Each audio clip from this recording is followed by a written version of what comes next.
Hayitxon opa, opajon, mana shu Tianshi korporatsiyasi mahsulotlarini iste'mol qilib, qaysi kasalliklardan forig' bo'ldingiz va farzandlaringizda qanaqa natijalar bo'ldi? Shularni aytib bersangiz.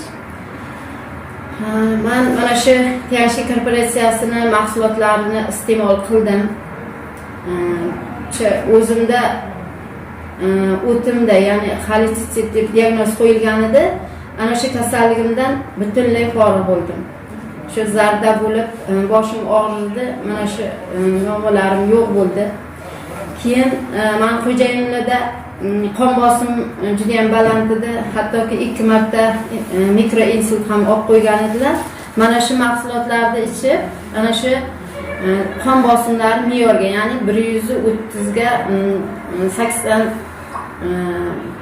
nimaga keldi davlinalari. Yana shu oila a'zolarim ham bulardan foydalanib kelishyapti. Mana nevaralarimda mana kichkina nevaramda tishi chiqishi juda ham sust bo'lib qoldi. Yoshiga yetsa ham tishi chiqmadi. Shunda mana shu ustozimiz shuni tavsiya qilganlaridan keyin ana shu kalsiylardan ichirganimizdan keyin hozir tishlari chiqib ketdi. Mana juda ham bizga yaxshi natija bo'ldi bu. Yana 2,5 yoshli nevaramda duduqlanish paydo bo'lib qoldi. Bilmadim qanday holatda bo'ldi bu. Yana ustozimga murojaat qilgandan keyin ular yana mana shu kalsiy, mozgoviy kalsiy, detskiy kalsiy, sinkni tavsiya qildilar. Mana shu uchala mahsulotni berganimizdan keyin hozir shunaqangi ravon gapiradigan bo'ldi. O'g'limda ham shu asabiylashish, shunaqa holatlar bor edi. Ustoz biz bunga ham shu ekan mahsulotini tavsiya qilganlardan keyin unda ham mana shu bekordan bekorga boyagi asabiylashishlar yo'qoldi, Allohga shukr. Mana shu mahsulotlardan biz juda ham yaxshi foydalanib, oilamiz bilan mana ichib kelamiz, mana choylarini, antilipitchoy bizni dasturxonimizdan arimaydi.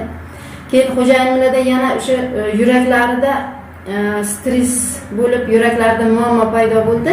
Ana shu muammoni hal qilishda ham mana shu mahsulotlar bizga yordamga keldi. O'sha qo'llari kuyib qoldi. O'sha stress olgan paytlarda qandaydir shu to'kdan iloj chiqib qo'llari kuyib qoldi. Xitazon mahsuloti bilan uni biz juda ham yaxshi qilib bemalol nima qilib oldik. Xitazon mahsuloti juda ham yaxshi, shu kuyganda hech qanday chandiqsiz bitirib berish xususiyatiga ega ekanligi uchun shunday holatga keltirdi. Yana boyagi komplekt mahsulotlar ichib yurganlar oldin shuni 2 hissa oshirishni ustozimiz tavsiya qildilar. 2 hissa oshirganimizdan keyin mana shu kasalliklardan ham bemalol mana hozirgi vaqtda forig' bo'lib, bemalol o'z ishlarini davom ettirib yuribdilar. Tiyanchilar zo'r, gap yo'q, olib iste'mol qilib sog'liqlaringizni tiklashingizni tavsiya qilardim.